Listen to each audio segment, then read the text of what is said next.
Patay isang lalaki matapos umanong mabaril ng kasamahan na magkaroon ng komosyon sa demolisyon sa Davao City. At sa Masbate naman, isang pugot na bangkay ng lalaki ang natagpuan sa bangin. Ating saksihan. Nakahandusay sa damuhan ng bangkay ng isang lalaki sa isang bangin sa Milagros, Masbate kahapon. Ang labi, wala ng ulo. Sa aking investigasyon po, sir, parang hindi dun, sir, pinatay mismo, in-execute yung krimen kasi sa dinaanan po, sir, nung bangkay sa pagkahulog, wala po, sir, nung mga dugo, wala po, sir, nung mga galos o kahit na saksak o suntok.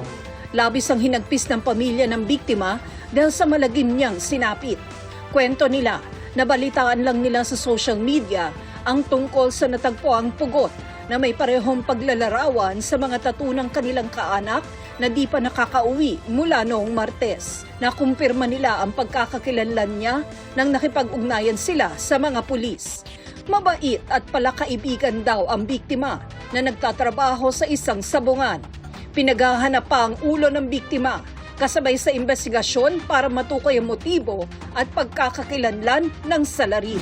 Sa Bangkal, Davao City, isang lalaki ang patay matapos mabaril sa gitna ng isinagawa nilang demolisyon.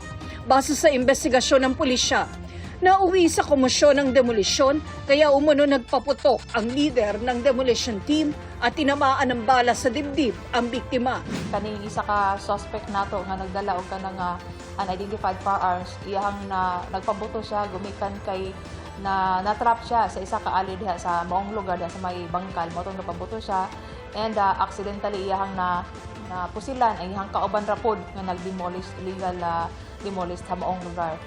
Pero ayon sa kaanak ng biktima at suspect na kasama rin niya sa demolition team, imposibleng ang mismong kasamahan nila ang nakabaril sa biktima.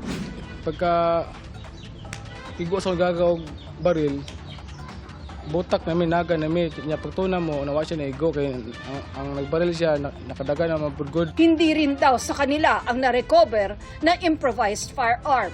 Sabi ng Davao Police, illegal ang pagsalakay ng grupo na wala raw koordinasyon sa PNP at sa pamunuan ng barangay. 65 ang naaresto sa komosyon at 9 na menor de edad ang nasagip.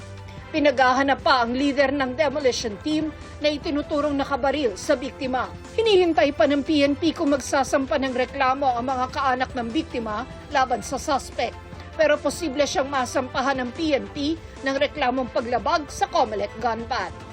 Para sa GMA Integrated News, ako si Tina Panganiban Perez, ang inyong saksi. Mga kapuso, maging una sa saksi. Mag-subscribe sa GMA Integrated News sa YouTube para sa iba't ibang balita.